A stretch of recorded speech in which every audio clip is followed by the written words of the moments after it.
ఎలా ఉన్నారంతా బాగున్నారా? Welcome to my channel. ఈ సంవత్సరం నాకైతే చాలా సంతోషంగా ఉన్నిందండి. ఎందుకంటే నేను ఈ సంవత్సరం మా ఊర్లో సొంత ఊర్లో చేసుకున్నాను. వరలక్ష్మి పూజ, రాఖీ పండుగ రెండు ఒకేసారి వచ్చాయి కదా, అందుకని ఊరెళ్ళి చేసుకున్నానండి. చాలా బాగా జరిగింది నాకైతే ఈ సంవత్సరం. వరలక్ష్మి పూజ సంతోషంగా చేసుకొని శుక్రవారం, శనివారం ఉదయాన్నే రాఖీ పండగ కదా, ఇంకో మా తమ్ముళ్ళకి అందరికీ రాఖీ కట్టేసి మళ్ళీ ఉదయాన్నే ఆ రోజు పౌర్ణమి ఒకటి, శనివారం ఒకటి రెండు కలిసి వచ్చింది కదా, వెంకటేశ్వర స్వామి గుడికి వెళ్తే చాలా మంచిది అన్నారు కదా, అందుకనేసి మేము వెంకటేశ్వర స్వామి గుడికి వచ్చామండి. ఇక్కడ ఇది మీకు చెప్తే నమ్మరు, ఇది 100 సంవత్సరాల క్రితం నాటి వెంకటేశ్వర స్వామి గుడి. ఇక్కడ చూడండి, పెద్ద పెద్ద చెట్లు, పచ్చని తోటల మధ్యలో చాలా బాగుందండి. ప్రశాంతంగా వెంకటేశ్వర స్వామి గుడి చాలా బాగుంది. ఇవ్వండి, మేము అందరమే రాఖీ పండగ రాఖీలు కట్టేసినాక గుడికి వచ్చేసినాము అందరమేని. ఇప్పుడు లోపలికి వెళ్ళినారండి. చాలా బాగుంది. ఇటుపక్క వెంకటేశ్వర స్వామి గుడి గురించి ఎక్కడ ఏంటి అనేసి రాసి పెట్టున్నారు. ఇది ఎక్కడంటే మా ఊరికి విజయనగరానికి మధ్యలో ఉంటుందండి. విజయనగరానికి వెళ్ళే దారిలో కనిపిస్తుంది ఇదైతే. ఇగోండి వెంకటేశ్వర స్వామి గుడి. దీని ఏమంటారు, ఊరు అది పేర్లు రాసి పెట్టారండి. ఇది లోపలంతా ఇక్కడ ప్రసాదం అమ్ముతున్నారండి. లడ్డు, పులిహోర అమ్ముతున్నారు. ఇంకా చేతులకి కట్టుకుంటాం కదా తాళయ్యి. మేమైతే నిజానికి చాలామంది ఏమంటారంటే, అందరూ వెళ్ళలేరు కదండి, కొంతమంది వెళ్ళగలుగుతారు, కొంతమంది వెళ్ళలేరు కదా తిరుపతి. అలాంటి వాళ్ళు ఇది చిన్న తిరుపతి అంటామండి మేమైతే. ఇక అక్కడికి వెళ్ళలేము, ఇంకా దేవుడు దయలేదు అనేవాళ్ళు ఇక్కడికి వచ్చి దర్శించుకుంటారండి చాలామంది వెంకటేశ్వర స్వామిని. ఇగోండి, మేమైతే ఇంకా శనివారం ఒకటి, పౌర్ణమి ఒకటి కాదనేసి పిండి దీపాలు తెచ్చి పిండి దీపాలు పెడదాం అనుకున్నాం. పిండి దీపాలు చేసుకుంటానండి. పిండి ఇంటి దగ్గర కలిపేసి అదంతా ఒక డబ్బాలు వేసుకొని తెచ్చేసుకున్నాం. దీపాలు చేసుకొని పెడుతున్నాం.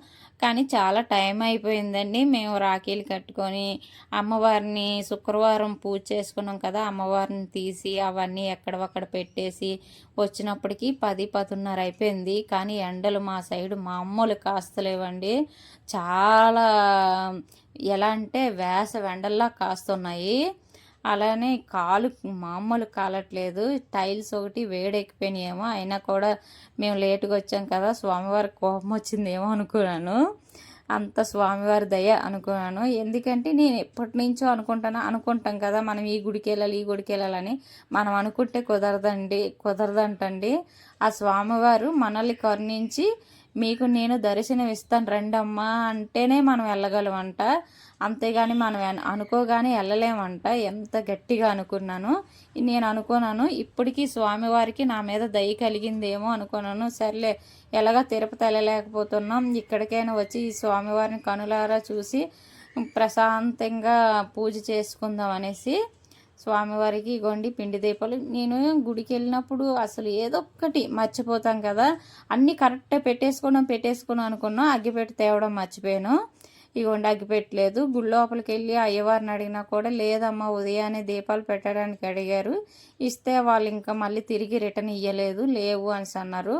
ఒకళ్ళ దీపాలు వెలిగించి ఒకళ్ళు పెట్టకూడదు అంటారు. కానీ ఏం చేస్తాం, ఈసారికి ఆ స్వామివారి దయ అనేసి అలా పెట్టేసినాం. ఇగోండి పిండి దీపాలు వెలిగించాం కదా, లోపలికి వెళ్దాము స్వామివారి దగ్గరికి. చాలా మహిమగల స్వామి అండి. మా చుట్టుపక్కల అందరూ వెళ్తారు. కార్తీక నెల వచ్చిందంటే కార్తీక నెలలో శనివారం చాలామంది వెళ్తారండి ఇక్కడికి. ఇటు పక్క ఆంజనేయ స్వామి గుడి, అటు పక్కేమో అమ్మవారి గుడి ఉన్నింది. ఇలాగే ఇగోండి చాలామంది వెళ్తున్నారు కదా, మనం ప్రదక్షిణాలు చేసినాక వెళ్దాము. ఇగోండి చుట్టుపక్కలన్నీ విగ్రహాలు భలే చెక్కారు కదా. ఇది 100 సంవత్సరాల క్రితం నాటి గుడిలాగా లేదండి. ఇది నిన్న మొన్న కట్టిన గుడిలాగా మెయింటెనెన్స్ చేస్తున్నారు కదా, చాలా బాగుంది కదా, కొత్తగా కట్టినట్లుంది కదా.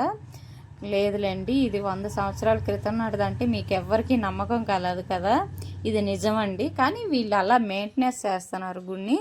చూడండి ఎంత బాగుందో అసలు. మండపంలోని స్తంభాలు అవి ఎంత కళాత్మకంగా ఉన్నాయంటే చూడడానికి కన్నులు 2 సరిపోవండి. గుళ్ళకి వెళ్ళినప్పుడు ప్రశాంతంగా ఇంక 2 ఆలోచన లేకుండా ఉండాలి. అప్పుడే మనం దేవుణ్ణి చూడగలం. నేనైతే నిజానికి ఏంటి అంటే సరిపోలేను, కానీ నేను గుడికి వెళ్ళినప్పటికి నేను ఏం కోరుకోవాలో నాకు అస్సలు తెలియదు. నేను ఏం కోరుకోలేను.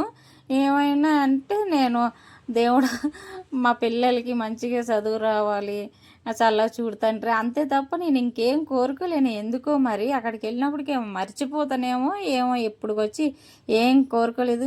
ఎందుకంటే అతనికి తెలుసులేండి ఎవరికేం ఇవ్వాలో మనకి ఏమి ఇవ్వాలో అతనికే తెలుసు కాబట్టి అతను ఇస్తారు, మనం కోరుకోక్కర్లేదు.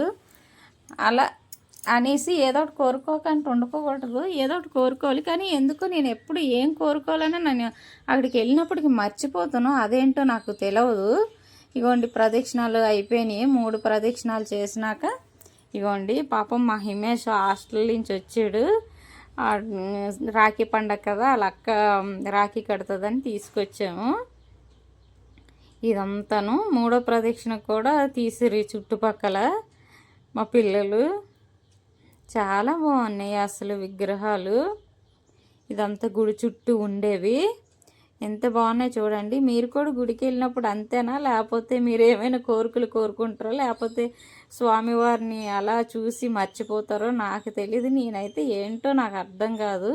ఇగోండి టికెట్ ఇక్కడ లోపలికి, ఇక్కడ అర్చన టికెట్ 10 రూపాయలేనండి.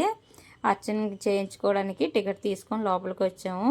స్వామివారు చూడండి ఎంత బాగా అలంకరించారో అమ్మవారిని, స్వామివారిని.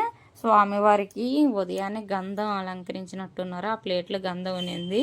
నేను అడిగాను, నేను పూజల దగ్గర అక్కడ ప్రసాదం అడిగి తీసుకుంటానండి. నాకు ఇంకా వేరే ఫంక్షన్లు అయ్యి అయితే మట్టుకు నాకు వెళ్ళి తినాలి, మళ్ళీ అక్కడికి పిలవకపోతే కానీ పూజల కాటికి నేను పిలవకపోయినా వెళ్తానండి. ఇలా గుళ్ళో అక్కడ ఏదైనా ఇవ్వకపోయినా అడిగి తీసుకుంటాను. అలా అడిగి తీసుకొని తినడం ఒక మంచిదేనంట. ఇగోండి స్వామివారిని చూడండి. అయ్యవార్లు కూడా పూజ చేశారు.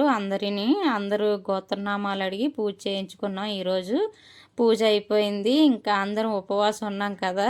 పులిహోర బ్యాచ్ మాదంతా. ఈ వీడియో కానీ మీకు నచ్చినట్లయితే ఒక లైక్, షేర్, సబ్స్క్రైబ్ చేసుకోండి ప్లీజ్. ఈ గుడి మీకు తెలిసి ఉంటే ఒక